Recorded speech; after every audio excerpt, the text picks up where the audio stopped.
In a minute, I'm going to introduce Matt Whitney, but before I do that, I'm just going to mention the survey that we asked groups to complete in advance and for this meeting. 9 groups have responded with the survey completed. We're very grateful to you for doing that. It gives us a good feel for the sorts and numbers of projects that you're involved in relating to nature-based solutions. 9 groups responded, including a variety of local CANs, some parish councils, and 1 or 2 specialist groups. 7 of the 9 of those who responded have been involved in or organised local tree planting projects.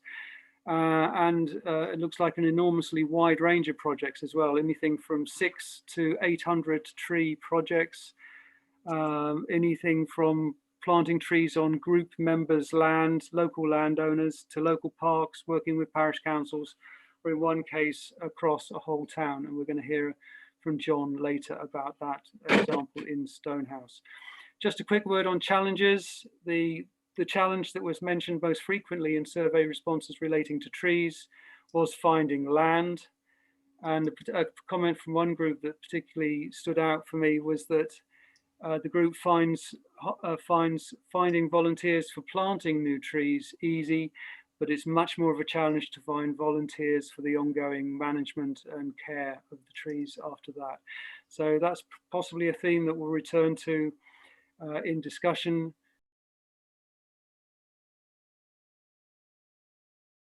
Is Matt Whitney, who is Partnership Management Manager with the Gloucestershire Local Nature Partnership. Matt kindly spoke to us in September at a forum meeting when the Gloucestershire Tree Strategy had just been launched. Now Matt has just launched the Local Nature Partnership's overall strategy for 21 to 24, and he's going to talk to us mainly about the climate resilience theme within that strategy. So welcome to the meeting, Matt. I'm going to hand over to you. Share screen is enabled if you're doing a presentation. The floor is yours, Matt. Fantastic. Thanks very much. Great introduction, Fred. I'd like to echo Fred's thanks to everybody who completed the survey first and foremost. Great to get some responses from people and largely mirroring what we hear from kind of larger scale partners, district council and county council and others about the challenges behind trees being banned. We know that subsidy schemes might change and that situation might change over the next few years, but we are where we are at the moment. So but yeah, great to hear that, and hopefully a little bit of what I talk about might shed a bit of light on some of that. I'm going to try and share my screen. Can you all see that? Yeah, it's a thumbs up. Great. Great, yeah, so I don't know how many of you were here the last time I spoke when I introduced this tree strategy. I'll touch on it today, but we're not going into too much detail. But I'm Matt Whitney, GLNP, Gloucestershire Local Nature Partnership. Local Nature Partnership is kind of a DEFRA initiative started in 2011 off the Making Space for Nature white paper, the Lawton Review, and not centrally funded. But in Gloucestershire, and some counties don't have a very active LNP. Some are entirely housed within their county council or within the Wildlife Trust. But we've got a myriad of partners. Many of them on this screen in front of you are funding partners, but all equally valued. And I am the resource of the LNP essentially. Beyond that, it's the partners that do the doing. We try to do kind of enabler projects, facilitation, coordination, communication type stuff. So yeah, that is us.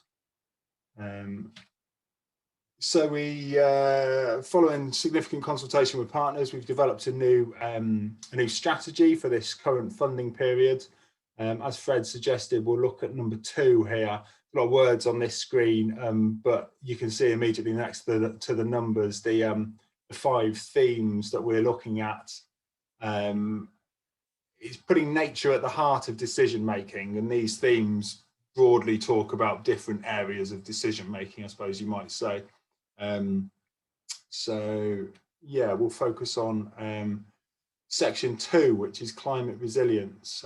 All of the local authorities in Gloucestershire, all the districts have a nominated climate officer or carbon neutral officer, and I'm fortunate enough to sit on the group where those officers meet monthly, and I kind of chip in with the nature bit. They spend most of their time talking about energy and things like that, but yeah, I can contribute with where nature can help on the mitigation and the adaptation to climate change side. So that's what we try and do, and nature-based solutions is a broad way of saying how can nature help us adapt to and mitigate the impacts of climate change.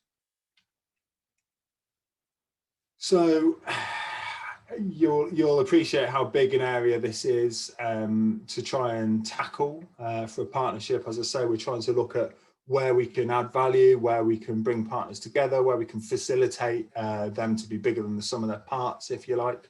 So we've tried to identify 3 kind of baskets of work that we can try and bring forward that hopefully will yeah, have value and make life easier for all the partners, whether they're local authorities, statutory agencies, environmental NGOs, what have you.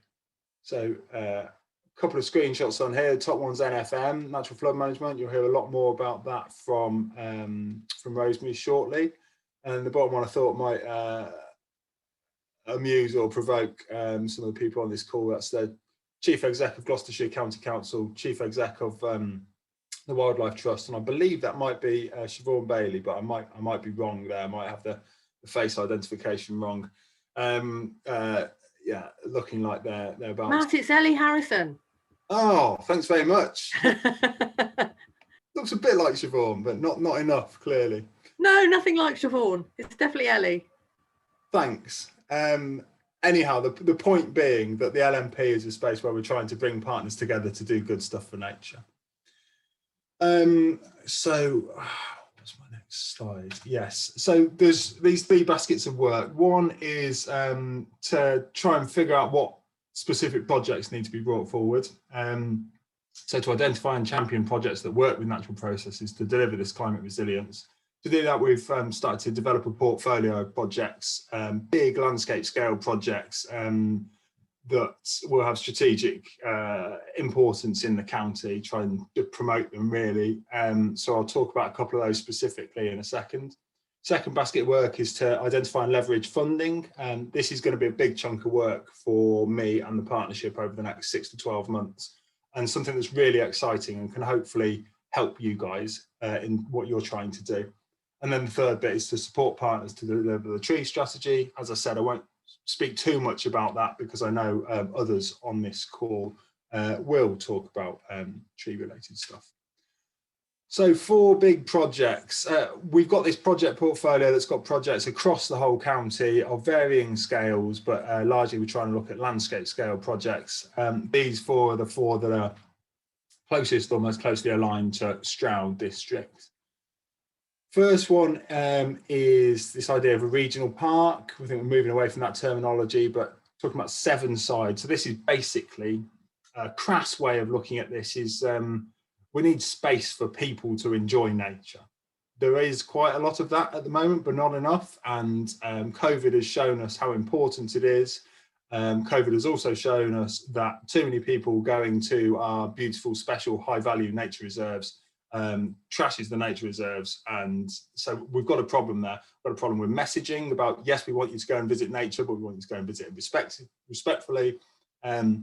So the development of some kind of county park, probably starting around Gloucester and on the river. So the river's a massively underused green infrastructure resource, we think.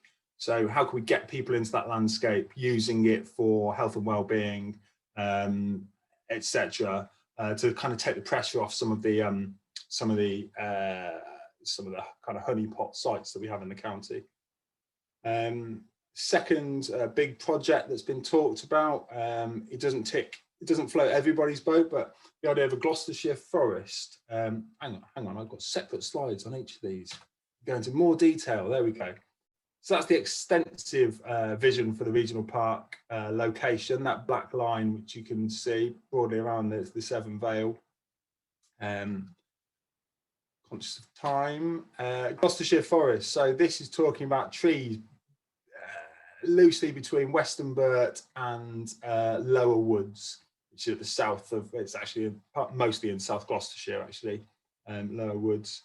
Area of outstanding natural beauty, so it's not going to be wall-to-wall tree cover, but we think, you know, the right tree in the right place, you know, trees throughout the landscape, throughout the townscape is really important, but we also think that we need some whopping great big projects if we're going to deliver anything like the numbers that we need to deliver to mop up residual carbon by 2050, as well as to deliver the benefits we need for nature recovery, etc. So this is one proposed location, and then expansion of the Forest of Dean northwards towards the Wyre Forest is another big ticket item, if you like.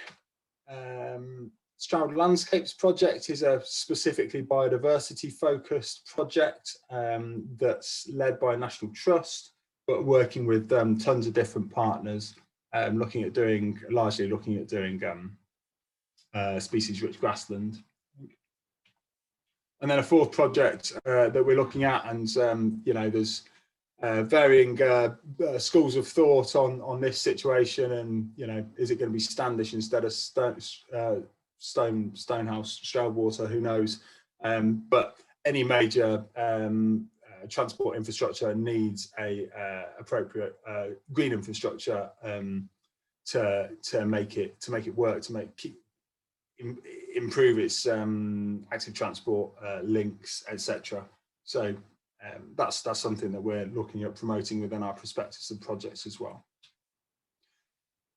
How are we going to do it? Well, tons of partners want to do tons of things, but clearly you need money. What we know is that the policy landscape is changing massively in the UK and in England. Elms is a part of that, the Agriculture Act. Another part of that is the Environment Bill, which hopefully one day we might be able to say Environment Act, which is, amongst other things, going to mandate biodiversity net gain through the planning and development system. So the proposal is that the LNP, me and my gang, with the LEP, the money people of the county, establish a natural capital investment trust, or an environmental investment trust, that can leverage funding from all the words that you can see there in the brown top half of the funnel to spend on the wonderful stuff you see at the green bottom half of this funnel. The trust itself is that middle bit. It is that governance and accountability with a financial mechanism led by an evidence base. So the evidence base that's referring to is some mapping that the LNP and the Wildlife Trust have developed between them on ecosystem services mapping and nature recovery network mapping. And I'll pop a link in the chat after I've finished talking at you. The idea is that this trust will take contributions for off-site biodiversity net gain, which, if you don't know about that, then I probably don't have time to go into it, but it's a way of getting money off developers to do the good stuff for nature, and spend that money on what we know are the most important places to spend that money from the perspective of biodiversity.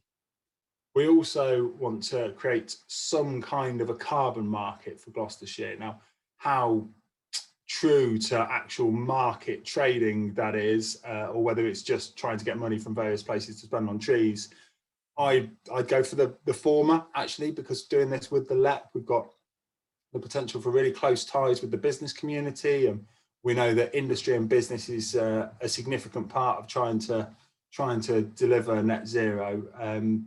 So I think we've got a real opportunity here with the nature people and the money people working closer than some might like, but I think working together towards the same kind of systemic goals is vital. You've got to work with people who are coming from a different angle to try and achieve these common goals, and that's what the LNP is all about. really, is trying to bring people together for those decisions that have got nature at the heart of them.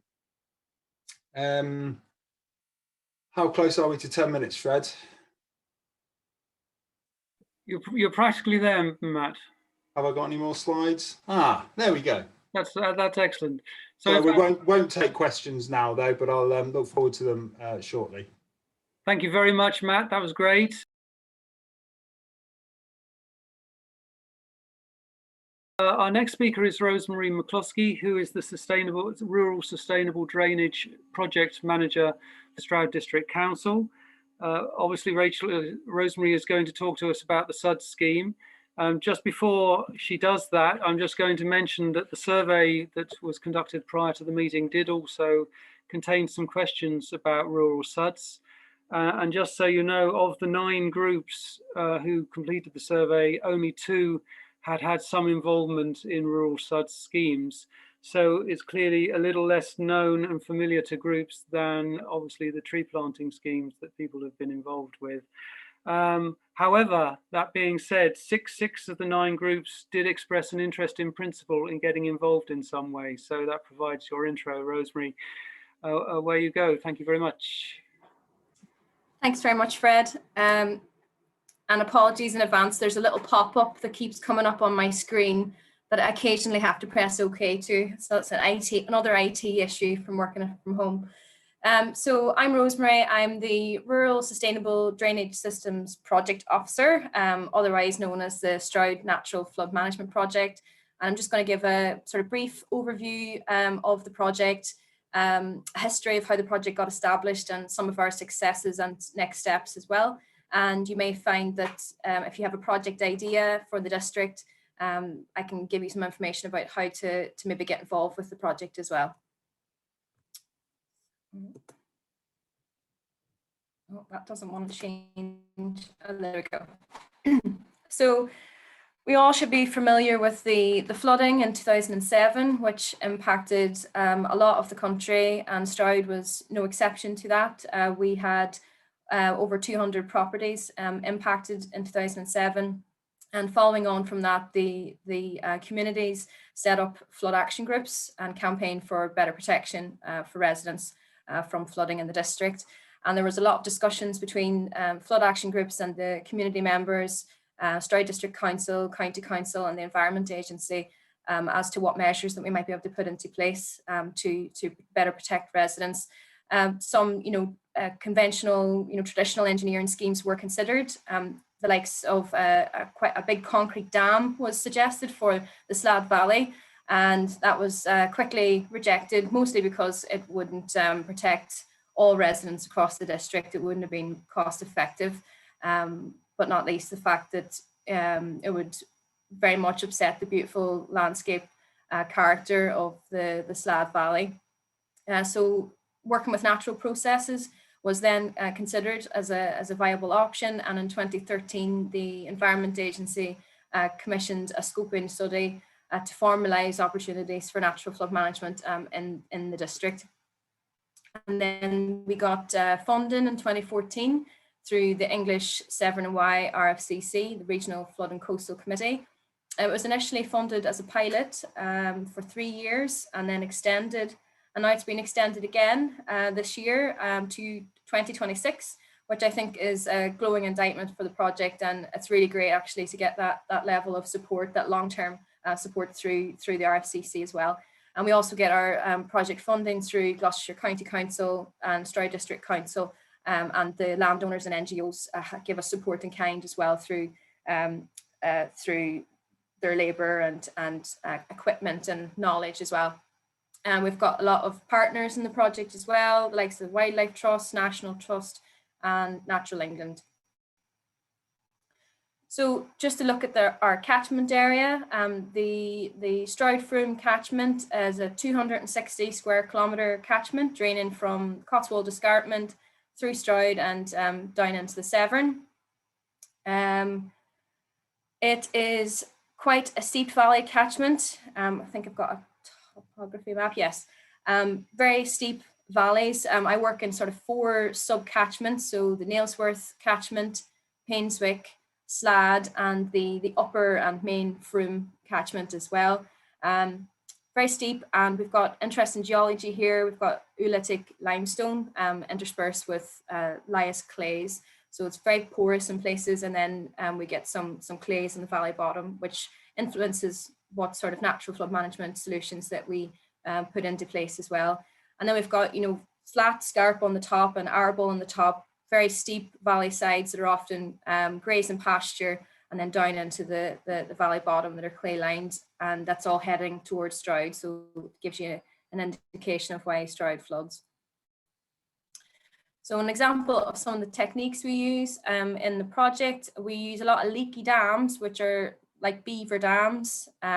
Basically, they mimic a fallen tree in the watercourse, and designed to slow down the flow during a heavy rain event, and also to sort of bounce water out of the watercourse and onto proto floodplain, so floodplain higher up in the catchment where it's safe to do so. We also use techniques like track drainage and silt traps.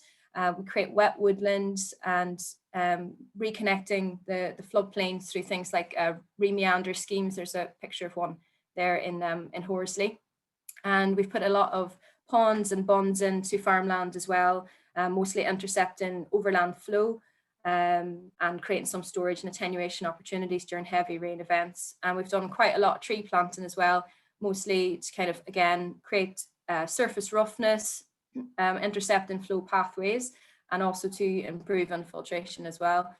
And at the minute, we've got over 680 different natural flood management interventions throughout the catchment. We've worked with, I think, about 50 different landowners. We've actually worked on about a 30-kilometre reach, which is about 50% of what I call the workable reach of the entire Stroud Froome catchment. And what I mean by that is where we can actually implement natural flood management solutions safely and appropriately. So NFM in action, this is some photographs of it working. So this is a picture from Snow's Farm Nature Reserve in the Slad Valley. You'll see in the background there's some leaky dams, and this is what it looks like when we have a flood event. So the water starts to slow, it comes out onto the floodplain, and we create some attenuation value there, and slowing down means that it can drop out some silt as well. This is another picture from the Froome now, the main Froome. This is at Sickridge Meadow in the Sapperton Valley. Again, we worked with the Wildlife Trust. They took down some ash that had ash dieback, and we utilised them on the actual floodplain itself and also in the stream. So during a heavy rain event, it bounces out of the watercourse and utilises the entire floodplain storage that's available. And here's what happens when the water drains away. In some places we get, this is again up in the Slad Valley, you get a deposition of silts dropping out of the watercourse as well, which is a good thing because it's very fine agricultural silt, and it's good that it's been dropped onto the floodplain further up, so it's not going to end up in someone's mill pond further downstream, or potentially cause issues further downstream and increase flooding. So again, we're utilising the floodplain. And another example of our bunds that we put in often. This is on a farmland near Cranham. This is some stepward bunds that are in a ephemeral flow pathway, so a winter-born spring, effectively, that only really runs whenever the aquifer is really filled up and we get a heavy rain event. So it's creating some storage opportunities and slowing that down. And the landowners and the local contractors are really vitally important to this project. So we have an ethos that we work directly with the landowner themselves, so actually teach them the techniques so that they can implement the solutions. We give them the contract first and foremost, if possible, or we work with their preferred contractor. And this is, well, to help build trust as well with the landowner, but also to build the skills and capacity to be able to do these natural flood management techniques within the district as well. We also have a ecological monitoring partnership. So we work with the University of Gloucestershire, WWT, GWT, and County Council, and ourselves have a regular meeting And the partnership really is to look at data collection and research into the benefits of natural flood management for biodiversity, also geomorphology, changes in the channel, and also looking at building our evidence base around how natural flood management techniques function during heavy rain events. And we really do need to continue to build that baseline data. This is why this partnership exists, so that we can have access to the expertise and also the equipment as well. We need a lot more new technology to start to really do the detailed monitoring that's required. So the University of Gloucestershire often has access to that, which is brilliant. And we have some long-term data from the project. We've got a SLAD road gauge that's been in for I think it's been in since 2013, or no, before that, 2012 maybe. So we have some levels data, but it's very limited. So we need a lot more looking at things like flow as well, and looking at modelling. So that's a big focus for the project going forward. And we also host a lot of groups. So we host a lot of other natural flood management projects come to have a look at what we've done on the ground in Stroud. And we host, like, we've hosted lots of different educational groups and groups of farmers and local groups as well. So if anyone does want to come for a site visit, I'd be happy to host.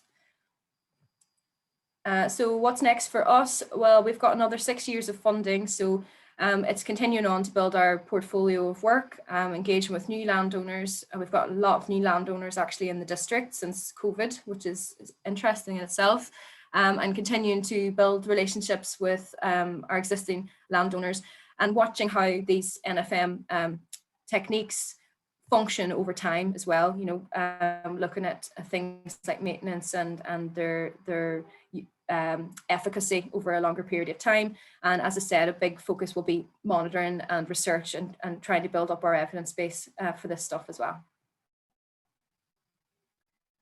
So that's me. If anyone does have any project ideas in the district or has any queries, then you can get me on my email address there, rosemary.mccloskey@stroud.gov.uk, or I think we're going to have a quick Q&A anyway, so you can ask me directly. Thank you. Thank you very much, Rosemary. That really is a great program, and hopefully people will follow up with interest in local projects.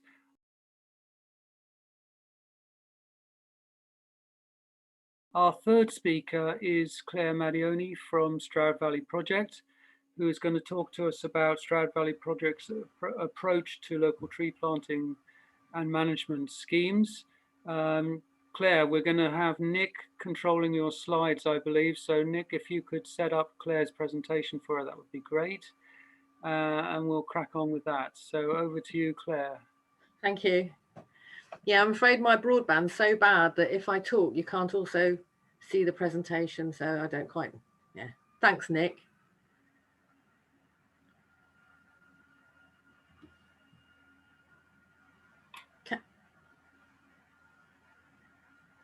This isn't the beginning.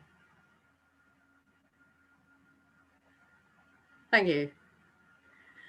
My name's Claire. I'm the Chief Executive at Stroud Valley's Project. And can I have the next slide, please?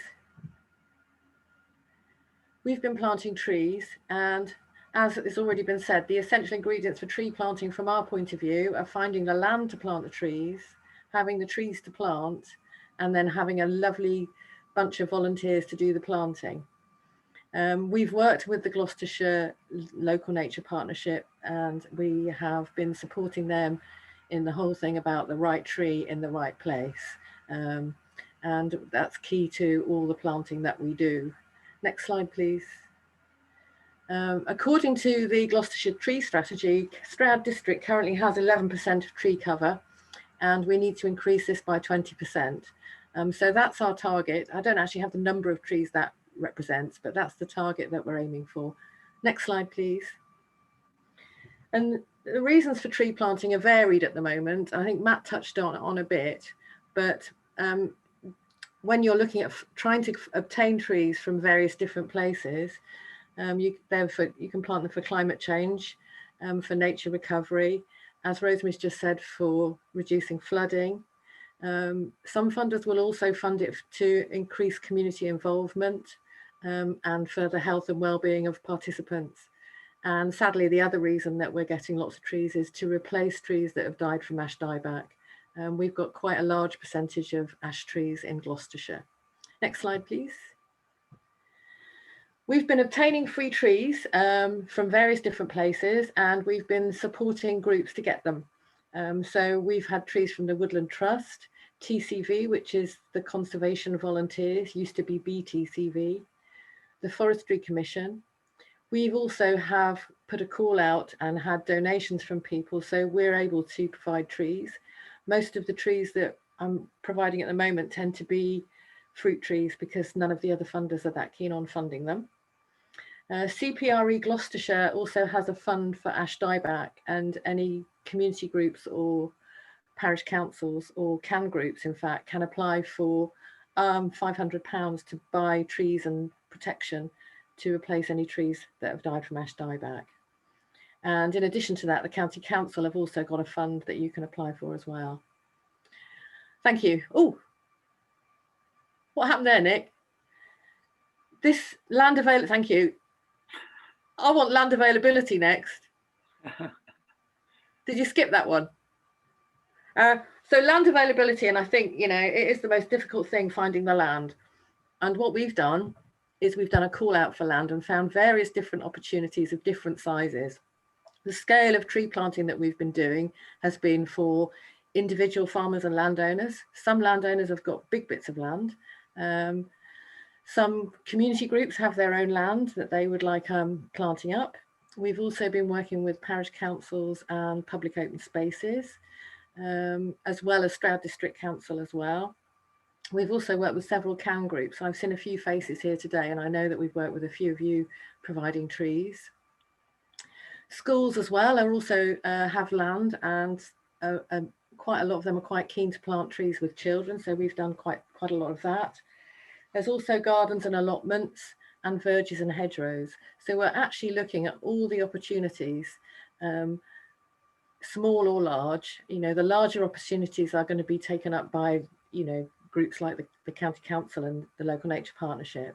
What we're doing is looking at dealing with this on a very small local level. Next slide, please.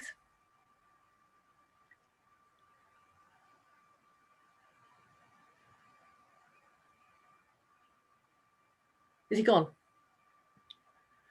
So people have been key, and I think Fred said there's people are really keen to plant trees, and I think that the climate emergency has made a lot of people feel quite vulnerable and helpless, and the fact that you can go and plant trees and feel like you're doing something useful, I think has been really valuable to a lot of people. We've got several teams of volunteers who go out every week and plant trees during the tree planting season. And we also have a list of people who will help to plant trees. So when a landowner gets in touch with me and they want someone to help them plant trees, I can quite often find someone for them. We're going to be employing a project officer specifically around tree planting shortly. So we will be focusing on trying to catch up with some of the tree planting that we missed during the last year. Next slide, please.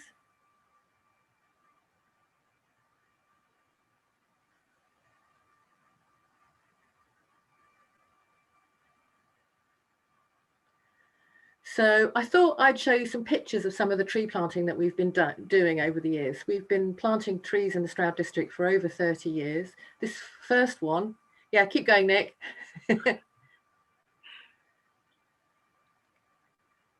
This first slide is Stratford Park.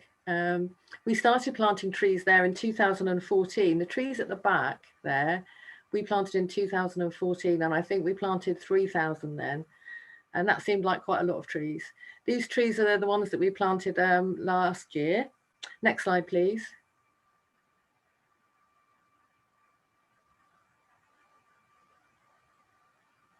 I'm planning on whizzing through these, Nick. This is Stratford Park, just to show you some of the trees that we've planted last year.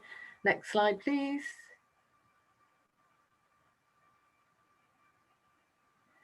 This is some tree planting that we did at Ebworth. This was actually natural flood management. This is a valley that floods, and it was to slow down the flooding. Next slide, please.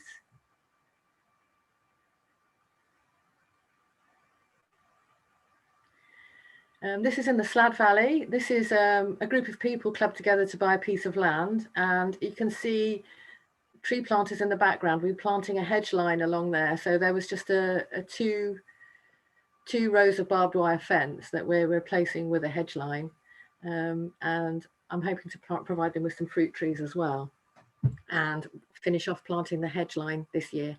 Next slide, please. We did some tree planting for Gifford Circus. They wanted some fruit trees on their farm just outside Stroud, and that's Nell and I planting a tree a couple of years ago. Next slide, please. And similarly with Teckle's Animal Sanctuary, you can see that their pens where they have the dogs are quite muddy messes and with no shade and no trees. So we've planted trees in their areas to provide a more natural habitat for the dogs. Next slide, please. Sladewood is another community group just close to Summer Street, where we provided trees and helped them plant trees with volunteers there too. Next slide, please. And this is students at Wycliffe School learning how to plant trees. Next slide, please.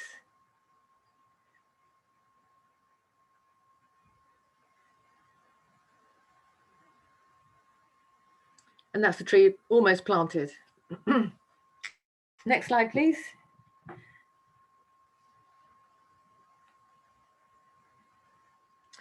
So Fred asked me to talk about scaling up tree planting, and really last year we were all geared up to plant loads of trees, and we were slowed down by the government restrictions, and we ended up planting trees with volunteers in pairs, and we got quite a few in, but not as many as we hoped for. So this year we're hoping to scale this up.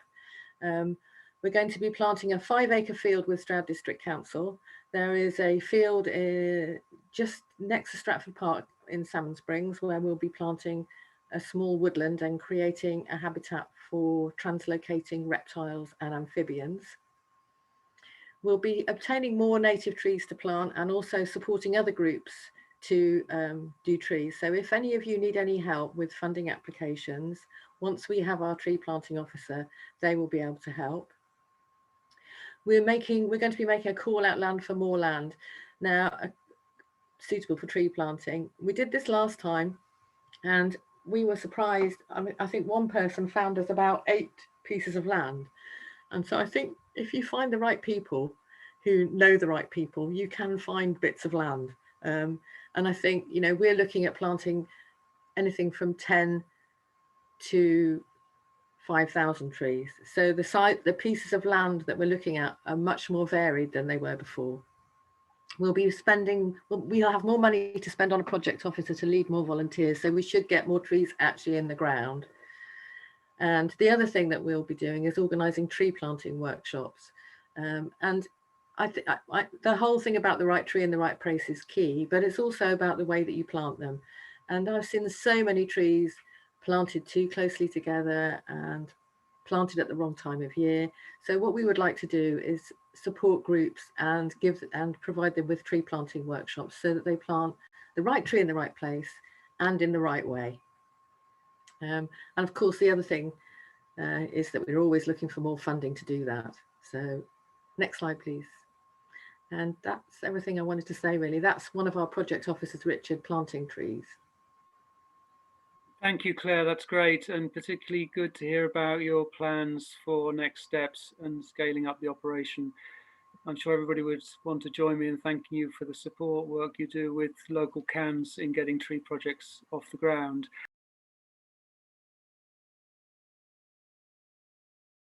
Our final speaker is John Parker, and I'm going to try and pronounce this correct, from the I've lost my page. From the Arboricultural Association. Is that right, John? Have I got it right? You're neatly summing up the problem we have as an industry, but yeah, Arboricultural. Thank you. Also chair of Stonehouse Community Climate Action Forum. And John is going to talk to us about the Stonehouse Community Arboretum Management Plan. Over to you, John. Thank you very much. Thanks very much, Fred. Can you see my screen unencumbered with little pictures of other people in the corner like I've got? You can just see it properly, yeah? Yeah. Great. Okay, well, thank you very much, everybody. Yeah, thanks, Fred, for asking me to come along and speak today as well. My name's John Parker. I'm Technical Director at the Arboricultural Association, which is based in Standish, just outside Stonehouse. I've also just been appointed actually as CEO of the Arboricultural Association, so I'll be starting as Chief Exec in a couple of weeks. I'm also a Parish Councillor at Standish Parish Council.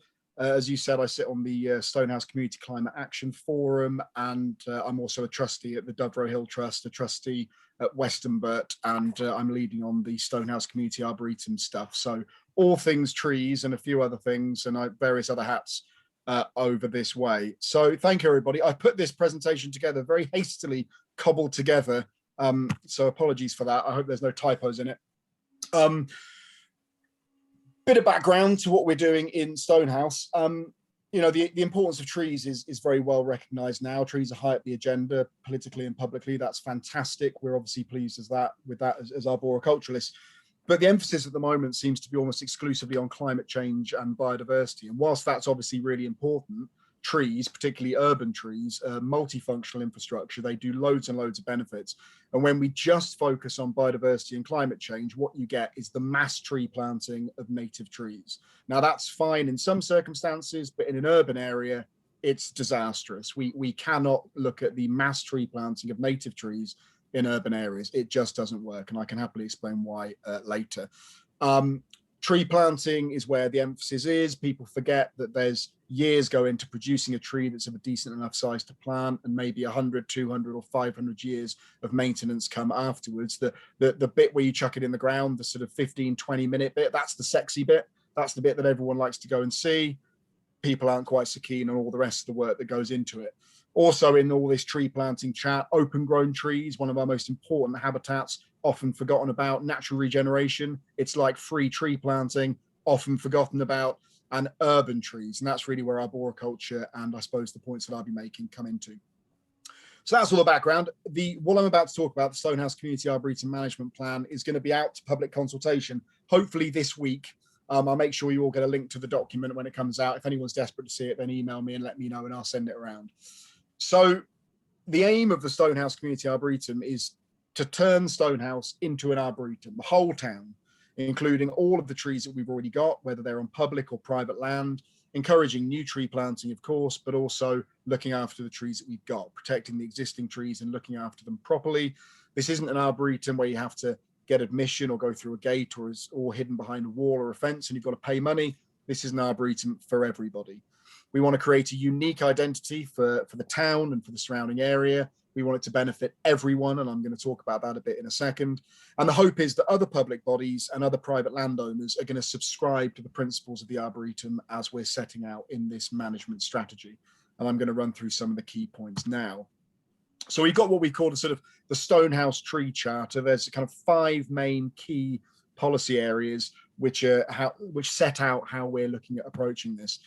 The first one is that trees will be regarded as an asset, not a liability. That might seem like an obvious thing, but for many, many years, trees were just seen as a problem. They were something to be dealt with. They were dangerous. The roots are going to break my foundations up. They're going to fall over. Then it moved on. It developed a bit into, well, they are problematic, but they look nice. Aren't they pretty? And that was really positive for us. But where we've been trying to get for the last 10 years or more is they're not just pretty, they're critical urban infrastructure. Trees and green infrastructure are just as important as utilities, as pavements, as roads, as lamp columns. They need to be considered as critical infrastructure. So that is the first thing we're trying to get through with this strategy. Second thing is about existing trees. They're going to be cared for and managed appropriately. It doesn't matter how many trees you chuck in the ground, you are never going to hit your canopy cover targets or your carbon capture targets if you're not looking after the trees you've already got. If you remove one mature oak tree, for argument's sake, if you want to replace the canopy cover lost by removing that tree, you're probably going to have to put about 60 to 100 trees in the ground. And I'm not talking about whips, I'm talking about proper trees. You're going to have to plant a lot of trees. You can't do it. So let's look after what we've got first, and then let's look to planting more stuff afterwards. New trees are going to be established responsibly and sustainably. We deliberately left out the word planting there because, as I say, it's establishment. Right tree, right place, of course, right aftercare. That's the key thing. Don't bother chucking loads of trees in the ground if you're not going to take care of them going forwards. The fourth point is that the urban forest of Stonehouse is a community arboretum for all. And what this is really around is the issue of green equity, which many more intelligent people than I could talk about this for a lot longer. But essentially, we know that trees bring benefits, but who is getting those benefits? Are those benefits of trees and green infrastructure equally distributed across society? Without trying to spoil the ending for you, no, they're not. More investment goes into the already wealthy areas. The less affluent areas tend to get left behind with less investment in the trees going in the ground and also in the maintenance. So how do we address that? How do we make this a whole community project? And that kind of leads you into the fifth point, which is that collaboration will be at the heart of urban forest management. This isn't something that the town council and other groups are doing to people. It's something that's being done with people. It's a community project. It's their trees. There's no public body in the country that owns trees. They are custodians of trees. They're the custodians of the public commons, and they have a duty to look after them for the people. So the people have a right to be involved in how those things are managed and how that funding is distributed. So that's the 5 principles of the Stonehouse Tree Charter. There's 15 actions. Don't worry, I'm not going to go through them all. I just wanted to pick out a couple of key ones for you. I've gone through them. The first one, action 7, apparently, according to my notes here, we're going to plant and establish a diverse range of trees responsibly and sustainably. The reason I've put that one in here is because, again, it kind of goes back to this native, non-native thing. If you're planting in an urban area, please discard the concept of native or non-native. It's absolute nonsense. It's no use whatsoever in an urban environment. Aside from the fact that trees that are native to one part of the UK won't be native to another part of the UK, we need diversity in our tree stock. We need to plant a wide species range to prepare us for a changing climate, to protect us against pests and diseases, all the things. We need to maximize the ecosystem services, the environmental, social and economic benefits that trees bring, and we need to do that through a diverse tree stock. If we were to focus exclusively on the 30-odd native trees that we've got, it would be insanity. It wouldn't work. So we've got to get them properly. We've got to get them from reputable sources. We've got to plant them at the right size, in the right place, for the right reason, with the right aftercare, and make sure they're going to go through to maturity. So that's a really important thing.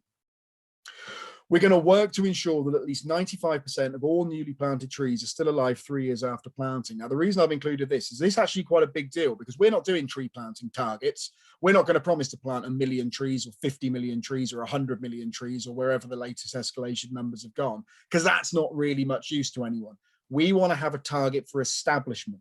How many of the trees you plant are alive? 3 years is a relatively arbitrary number, but it's often seen as the young tree maintenance establishment period. How many trees can you keep alive? So yeah, last year in Stonehouse, we planted about 15 trees. That's not necessarily going to win us any awards, but it's good. It's good that we planted those trees in the ground. When you look in the context of the wider government policy at the moment, like the England Tree Action Plan, as an arboriculturalist, you know you're in trouble when the tree planting targets are given in hectares, not in individual trees. We planted 15 trees in Stonehouse last year. How many hectares was it? It was no hectares. It was point something of a hectare. But it's just as important as getting all those trees in the ground elsewhere. So we've got establishment targets, not planting targets.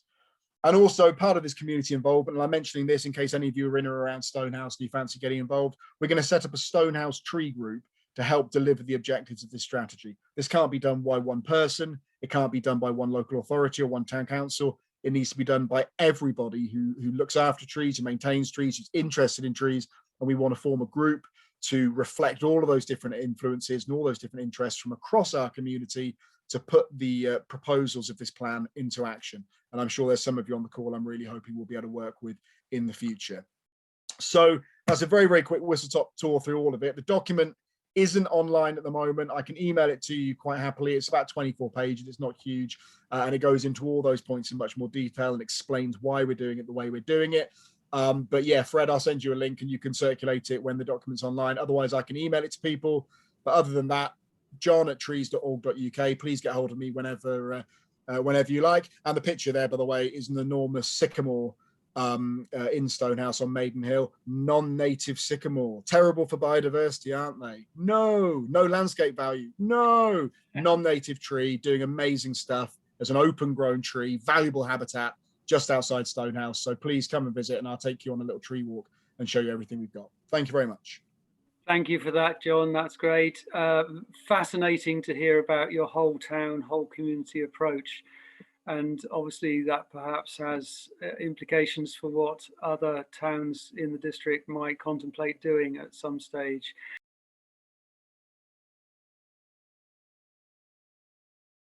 So thank you to all our speakers. We're now going to throw it open to people in the meeting. We've got 26 people in the room, which means I can see 25 of you, and one person must be off screen, so I must make sure that we keep an eye on that person. So if you could indicate by pressing the hand up button under reactions, and I'll bring you in. If you could then also perhaps specify who you're directing your question or comment at, or whether it's a question for the whole panel, we can then get the panel to respond appropriately. So the first hand up I saw was from Liz Child. Liz, your question, please.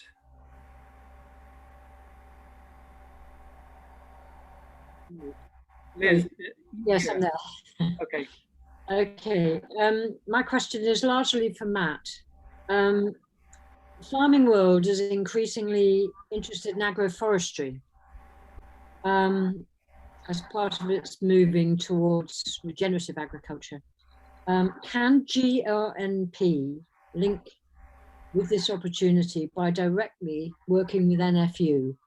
There seems to be very little farming input into these ideas so far, and the farmers need assistance to get more trees on their land, both productive trees and coppice type trees.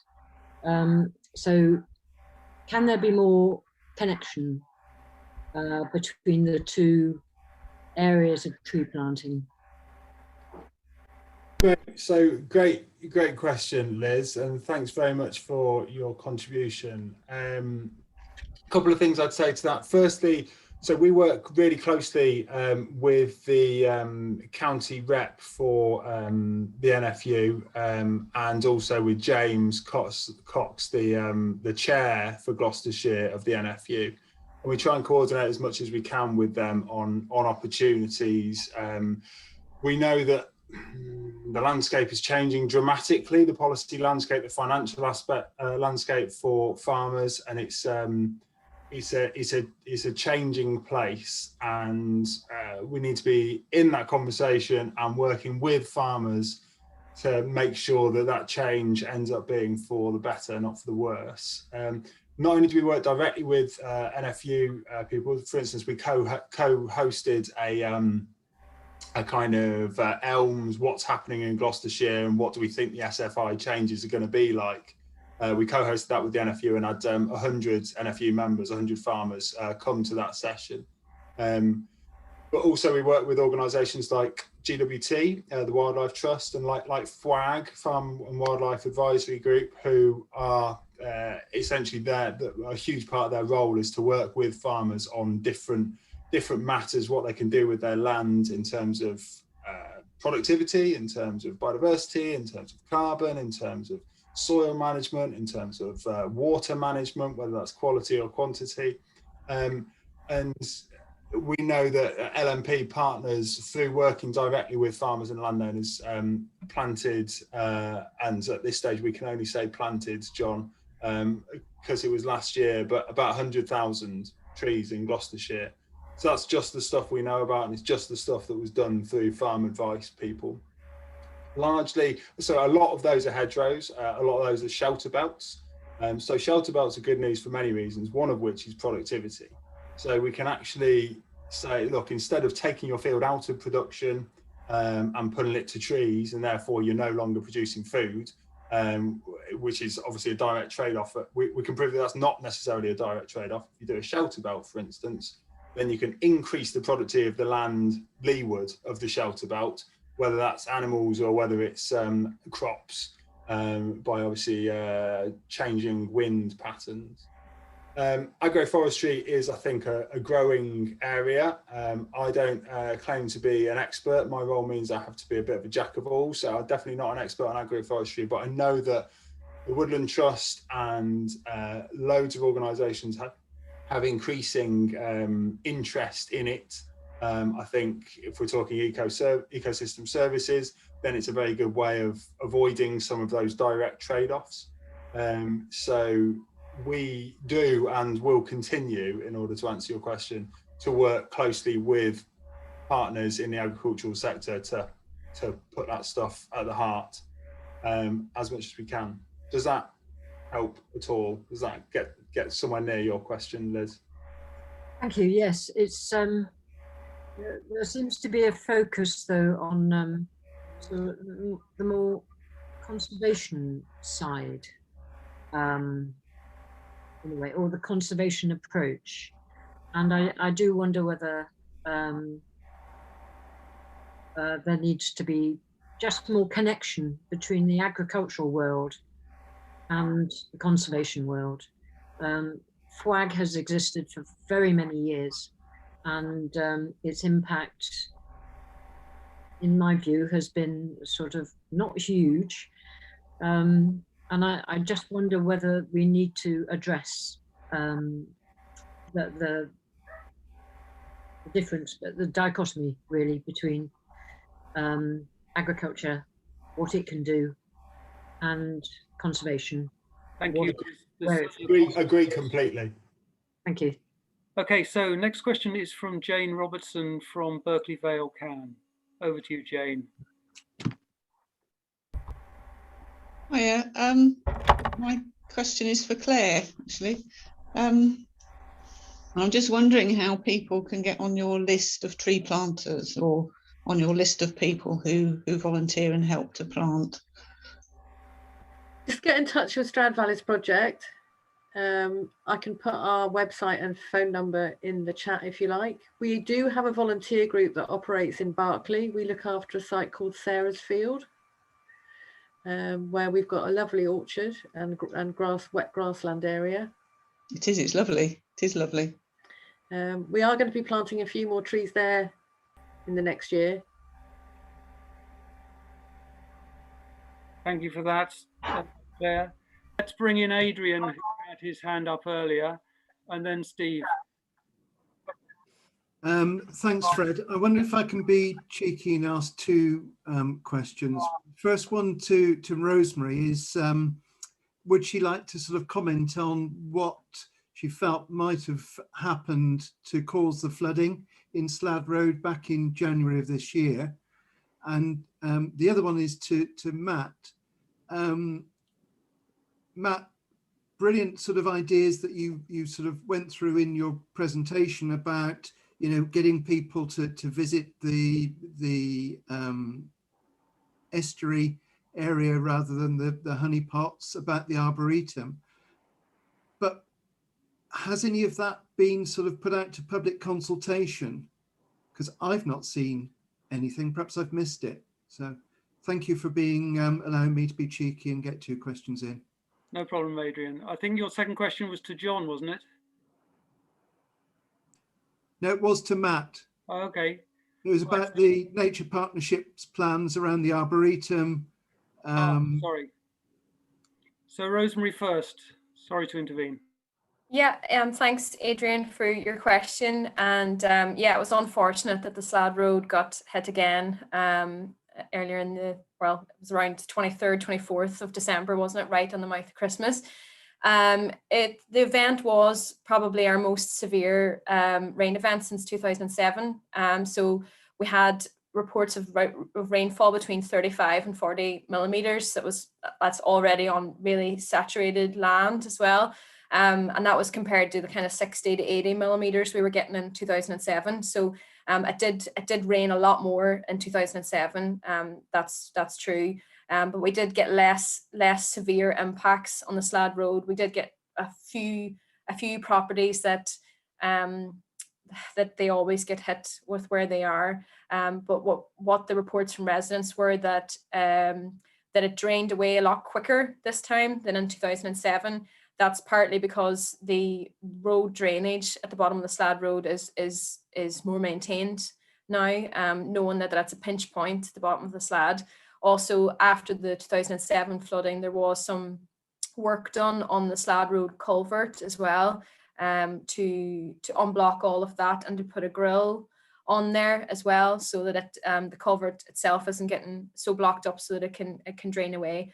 But I think we had what I would call, we're getting more and more of these sort of flashy climate change storms happening, sort of almost like a summer storm in winter, and it's a short, snappy inundation of rain, and the system just can't cope when it gets overwhelmed. But at least this time round, it didn't hang around too long and cause as much damage as what happened in 2007. It was the fact that it wouldn't drain away in 2007 that caused the most property damage as well. We did get some reports as well after that rain event that residents weren't prepared, unfortunately, as well, for that event. I think coming up to Christmas, it was the last thing on people's mind that they might get flooded. So a lot of the residents that usually use the individual level property protection, floodgates and sandbags and things, weren't necessarily very prepared for it, which was really unfortunate for them. But yeah, a little bit less severe than 2007, thankfully.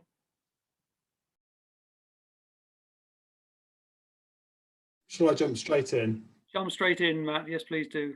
Great. Yeah, so great question, Adrian. We want, so we talk about nature being at the heart of decision making for the benefit of the people, economy and wildlife of Gloucestershire. So that's like the tagline, if you like. So people have got to be at the heart of this as much as nature is, and clearly this is a kind of it's a people and nature issue that needs resolving to the benefit of both. The idea for increasing access to the Severn Vale is at this stage a very high level strategic idea. We couldn't put anything to public consultation at this stage because essentially there isn't anything to put to consultation.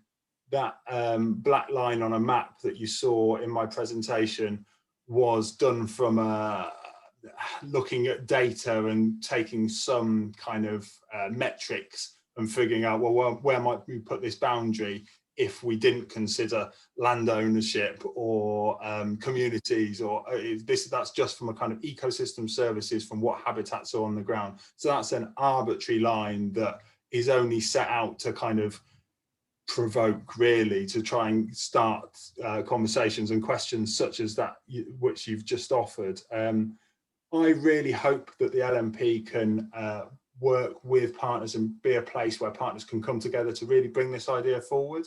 I think it's a massively underutilized resource that, similar to John's point about trees being a problem, not a good thing.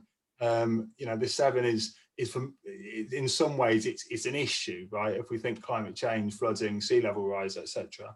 But actually, we do it right. We can create great wetland habitat there, and we can make it accessible for people. You know, the Western Burt idea of getting people on canoe safaris up the wetlands and things like that. Fantastic for health and well-being, fantastic for potentially landowners we can generate some eco-tourism stuff there, and it can be a resource for a crass phrase I heard recently was a playground for the people of Gloucester and Cheltenham. Don't quote me on that, but you get the feel of it. But at the moment, it's not a set out project, so we couldn't, there'd be nothing to put to consultation. I hope we're there in a year or 18 months, but we need somebody to run with it, because the LNP, essentially, we're a facilitation organisation, not a delivery body. So, thank you for that, Matt. Now, before bringing in Rob and Steve, I've got Kathy's questions from the chat box, and there's one question which follows on from a comment that John made, and then there's one for Rosemary. So I'll do John's first. Kathy says, further to John's point about maintenance, has guidance been produced about thinning to create age, structure and gaps? Without this, tree plantings will not become woodland. Please, can we also move to planning in groups, not straight lines? Does anybody, that's not necessarily a question for John, but John, if you want to take it, and then if others want to add anything.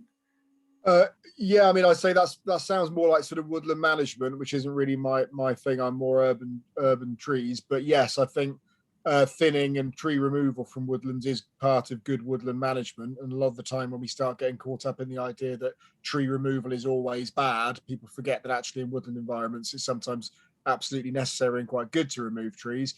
But the point that Kathy made, I completely agree with, is about scattered planting, not in straight lines. You often see pictures of newly planted trees in these huge rows going across a field. It's plantation. That's essentially forestry. That's silviculture. That's a different industry. It's kind of trees planted as a crop, which is also very important. But I don't think the woods will look particularly naturalistic in the future if they're planted in very, very straight grids. And it's great seeing some of the pictures that Claire showed of the Stroud Valleys project planting that's done in this more naturalistic style, I think. So that's exactly what we need, I think. Thank you, John. And a question, rather a comment, perhaps, Rosemary, you could comment on. Kathy writes, please be aware that although flood prevention is paramount, natural flood management schemes can cause localized biodiversity loss. Cotswold headwater streams are an understudied habitat that does have specialist species, which, if not considered in the density and design of the National Flood Management Scheme, are at risk. Any comment, Rosemary? Yeah, that's a good point. We do have some very unique habitat in the valleys here. We have tufa formations, where sort of limestone formations, and they have particular invertebrate populations associated with those. And this is why we have established monitoring partnerships, because it's certainly not within. Well, actually, I did actually have a background in aquatic sciences, but that's here and there. We do need that expertise in to work with the other partners, particularly the likes of GWT and WWT, so that they can advise us on this. And I know that there's a lot of ongoing monitoring into the invertebrate assemblages associated with streams that have leaky dams in them at the minute, or woody debris in them, comparing that to non-intervention streams. So, control versus impact. There's a kind of longer term study going on at the minute from WWT to look into all of that stuff. And as a sort of precaution, we don't put leaky dams into tufa streams where there are tufa formations. There's another school of thought on it as well, around limestone streams, that actually putting woody debris into streams can actually encourage tufa formation and can actually restore some of the tufa formations as well, if that's what that is being specifically referred to here. And there's lots of evidence to suggest as well that actually by putting woody debris into streams, it enhances certain invertebrate populations. So I think it's important to look at the entire picture as well. We're not looking at an entire stream stretch. I think sometimes the focus can be on the microhabitat and how, like, one introduction of a log in a stream can impact the microhabitat, particularly when there's like very close together before and after sampling of the invertebrates in that particular stretch. If you do introduce something into a stream, you're going to get an immediate assemblage change in the biodiversity, but over time that should change out, if you know what I mean. It should settle out. But there's a lot more research that needs to be done around this, and that's why we have the monitoring partnership, and we do avoid the sensitive habitats when we're doing the work. Thank you, Rosemary. I'm going to bring in Rob Green now from Stroud CAN. Over to you, Rob. Hello, thank you. First of all, it was more a comment, observation, in terms of being very pleased to hear John talking about tree establishment and including natural regeneration as one of the options. So I balk somewhat when we only talk about tree planting. I think equally, I still have issues, which goes back to the tree strategy, because I spent years trying to get everything talked about as trees and woodlands, and I fear to a degree that woodlands are lost from the discussion if we only focus on tree planting. But my question was aimed at Rosie, and I don't have complete knowledge of it, but we had a meeting with the Wildfowl and Wetlands Trust, kind of an away day, session with them, and they're doing, what I understand, they're doing sort of outreach from their main sites and sort of getting into sort of more local areas and establishing sort of more community wetland projects. And I don't know whether you've got that tie-up, but it feels to me that that sort of mix of both flood management and management of water courses and water bodies has got a lot of potential locally. Yeah, have you got a specific question around that, Rob, or was it? Have you got involved? I know that they have a project about reaching out and establishing areas near some of their main locations and working out and sort of, you know, essentially doing project work and putting funding in. Yeah, well, I mean, that would be our approach as well. It's very much, you know, community led. That's the whole success around the Rural SuDS project. Really, is that it's a co-design with the landowner or the community that approach the project. You know, I do a lot of lettering out and proactive engagement, but really the whole success of the project is when the landowner works with me to design something, or a community group or whoever. So and we do have WWT as a partner on the monitoring partnership, and often our work will cross over. They've got another natural flood management project, for example, running down in Somerset, and they're doing some monitoring on that, but also they've got funding to do the monitoring for the Stroud project as well. So we all work in partnership together, and I think you might be referring to sort of their approach on kind of working wetlands, that they have as many ecosystem benefits as possible, and blue-green infrastructure benefits as possible as well. Yeah, I mean, you know, the natural flood management schemes have multiple benefits beyond just increasing flood resilience. I think that should answer your question. Thanks, Rob. Thanks, Rosemary. Steve Roberts from Stroud Nature Forum, over to you. Sorry, was Matt trying to come in? Sorry, Matt. Yeah, just wanted to acknowledge your comment on the tree strategy wording. We have natural regeneration as a key element throughout the Gloucestershire tree strategy, and the vision is a sustainably managed network of trees and woodlands. So the England's tree strategy may not hit the 2 marks you were alluding to, but we hope the Gloucestershire tree strategy does. Thanks, Matt. Over to you, Steve. Sorry. Yeah, Stroud Nature, by its very nature, is obviously a very local community sort of focused sort of project. And I've obviously heard from Matt a lot in the recent meetings about strategic and wide strategies. I suppose my focus is more sort of community based. Just pick on something that Claire was talking about here. She has a list of people she's sent out a call out for land. Maybe one thing missing from that were businesses. And maybe when we're talking in the urban environment, maybe we do sometimes forget the amount of land owned by businesses around, you know, around factories, around industrial sites, even in front of shop frontages. I'm thinking of in front of, you know, McDonald's or these places in Stroud, and that maybe that's an approach we could take if we're talking about town trees and actually involving businesses in taking them with us as well. So it's not always the sort of community groups and voluntary groups and environmentalists and like ourselves who are trying to take these things forward, but actually we should be talking seriously to businesses. And that led me on to just very quickly with John's comments, which I think is brilliant, is that actually that is involving a community in the whole process of a new respect for trees as a living entity, and that it's not just about planting, you know, woodlands and planting lots of trees. It's actually about a behavioural change with this new found respect for every single tree of every species at the heart of it. And I think that's the sort of thing that, you know, maybe Stroud is a sort of thing we can sort of take some sort of maybe empowerment from. Thank you, Steve. Did John or Claire want to comment on this question of business involvement in tree schemes in urban environments? I could do, yeah. Claire, you go first. I count farmers as businesses. and some of the landowner, I mean, some of the businesses that we work with tend to be charities. So, you know, I count Teckles as a business and a charity sort of thing. So I take your point, Steve. None of the kind of sort of commercial corporate businesses came forward offering any of their land.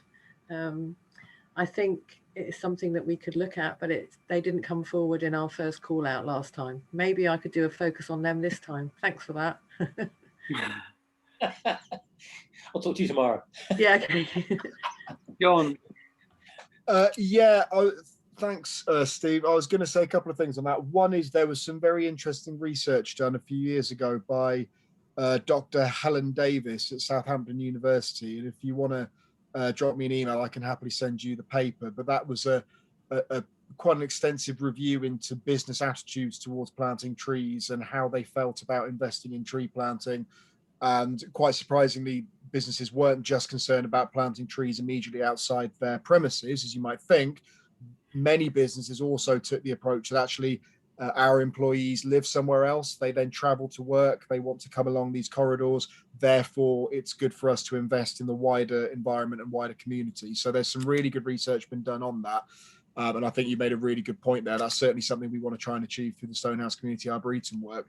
I guess what I say again, to bang on to the same old drum, sorry, but we've got to be careful what we do about it, because, you know, we could get Woodland Trust tree packs, for example, but that wouldn't necessarily be good outside McDonald's in Stroud. You know, we don't want to be planting whips that just go stuck in the ground. We want to be planting decent sized trees, standard trees, the stuff you don't get given away for free, bigger size, more expensive, but potentially a far wider species range, not just native, thinking more broadly than that. So it's engaging those businesses, getting that buy-in, getting them to volunteer their land, but making sure we're then matching that up with planting the right thing, not just, you know, oh, we'll see what tree we've got available today. Oh, it's a hawthorn now, you can plant this one. That's the approach we've really got to move away from.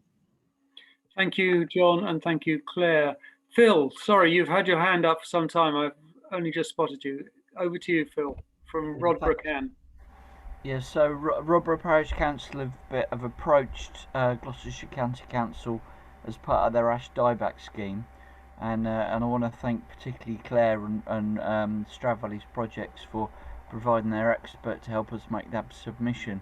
But what I'm wondering, because the areas that we've got are quite close to some of the roads in Rodborough, and I don't know whether that would interest John particularly, but I'm not expecting Gloucestershire County Council to make their cultivation licence any easier to pursue, even though we are responding to their request for ash dieback scheme replacement trees.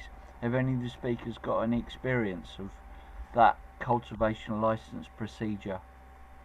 Who would like to take that? Anybody with experience or a comment to make? I've got a more general comment, but no, if that's any good. I think if there's anyone from GCC on the line, I apologise. It can be quite difficult to get GCC highways to agree to planting trees, because there is often a perception there that trees are a problem, not a solution, and that's unfortunate. But we are getting there, and the tree strategy that Matt spoke about is a great step forward in that regard. So that's really good. I was going to say about the roadside planting and replacement of ash, that obviously with roadside trees, you're thinking about safety as a really important consideration. And when you're planting trees with a view to safety in the future, that's when you want to be planting really good quality trees with an eye to, you know, one clear dominant leader that's pruned, that's tucked in, that you can make sure you look after over time. And the problem, again, with a lot of the trees, for example, that are given away through the ash dieback replanting schemes, is that essentially this is stock that I'd probably only really use for a hedge, to be perfectly honest. It's, you know, very, very small. If you're planting it out and you're looking for a roadside tree over a long period of time, it might take quite a bit of work to prune that into the shape that you need to be a proper roadside tree. So it's just being a bit wary about, you know, thinking what, obviously the species you're planting, that's obviously critical, but also how easy is it going to be for that tree to develop into an appropriate roadside tree? Is it just going to be essentially something that wants to be a scrubby oak that in 10, 20, 30 years time is going to be full of defects that then need to be pruned? Because ultimately the tree will have to be removed in a roadside situation long before it can reach maturity. So it's really being very selective about what's planted there. Thank you. Thank you. Okay, guys. Time for one last question, and then we're going to move on to the part of the evening, which is updates on initiatives and projects that are ongoing. Anybody got a last question? There is something in chat from Chris Miller from Horsley Can. Chris asks, how do we persuade people that tree planting is not the silver bullet to carbon reduction when they feel so good about doing it? Does anybody want to comment? Difficult to answer that question. Anybody want to comment on Chris's? I'll give it a bash. I mean, I don't want to dissuade. I don't think we should be trying to dissuade people away from trees and woodlands. I think, I know that's not what your question's saying, but there is that energy there, and we need people that are able to give a message in such a clear, enjoyable and persuasive way as John and others, about like, yes, brilliant, do it right, please. So I think that's I don't think we should be dissuading anybody from that kind of mission, if you like, just helping them do it better. And I think that the thing we always bang on about is, you know, if we're talking nature-based solutions, mitigation's one bit of it, but the main bit for me, you know, is the adaptation, which is largely where Rosemary's work is. And if we think, you know, we're talking residual emissions, whenever we do any kind of offsetting, how many trees have we got to do if we're just looking at carbon as the answer, then it's once we've done everything else that we can possibly do to decarbonize, there's still going to be some carbon. So what kind of levels do we need? And trying to make that message really clear that everything else has to be done as well. But you know, we need to harness the whatever energy there is for natural environment solutions, as far as Thank you, Matt. Johns, you've got a word on that too. Yeah, so I mean, I completely agree with what Matt said. That sorry, I think it was Chris's point about yeah, you know, trees aren't a silver bullet for climate change. It's absolutely right. But this is a great thing about trees, because they're multifunctional infrastructure. It means that whatever anybody is interested in, we can offer trees as being part of that solution. You know, we know that trees can slow traffic speeds, trees can help air quality, trees are good for biodiversity, trees can help lower certain kinds of crime. Whatever you're interested in, we can offer trees and green infrastructure as part of that solution. But the important thing is to make clear to them that it is just part of the solution. It's not the whole solution. And there is a real risk, and I'm sure we've all seen it.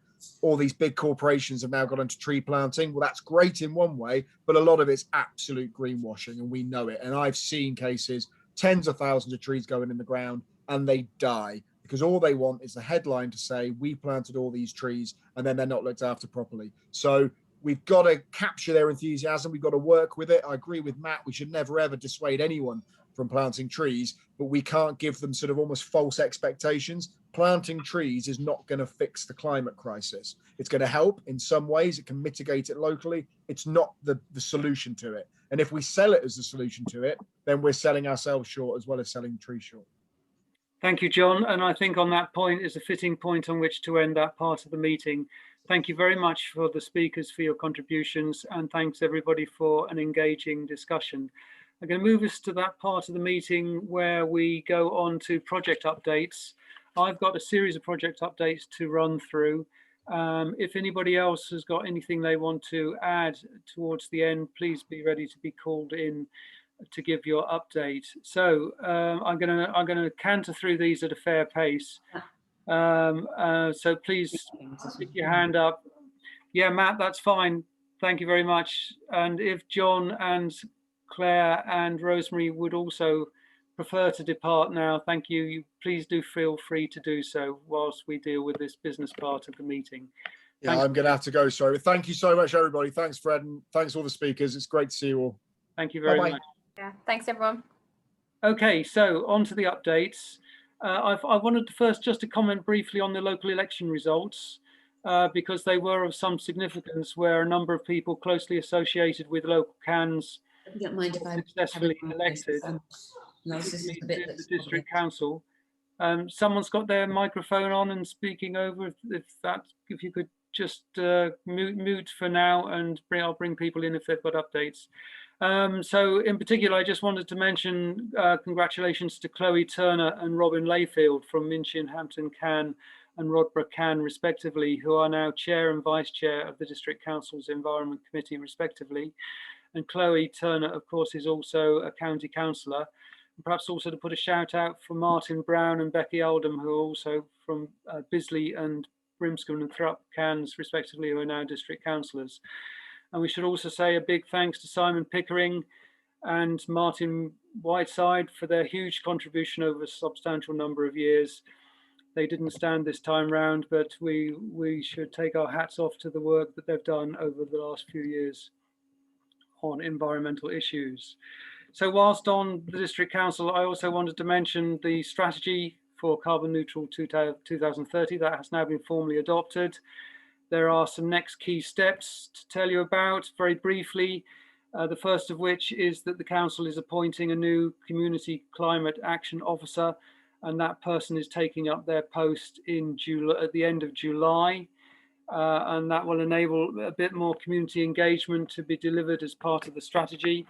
One of the things that the new officer is going to do is to establish a community stakeholder governance system through a new core group. And I've got some information from Rachel Brain about the core group, and I'll just read this into the meeting. She says, the core group will be constituted to ensure diversity, inclusion, and most specifically, persons who can demonstrate their ability to commit time to contribute to the practical delivery of the 2030 strategy via the networks and influence in the district. So a new core group to be established with community representation, particularly from those people who have good capacity to be able to contribute through linking in with their networks. So obviously we look forward to that happening, and we want to make sure that there's a good relationship, strong liaison and collaboration between that core group and this forum in particular. And so we'll keep everybody up to date when there is more to report on the formation of that core group. I then wanted just to quickly talk about a couple of projects which have arisen as a result of previous discussion at previous forum meetings. The first one was on a domestic PV bulk scheme, which people might recall arose from a discussion with Solar Streets way back in the middle of last year.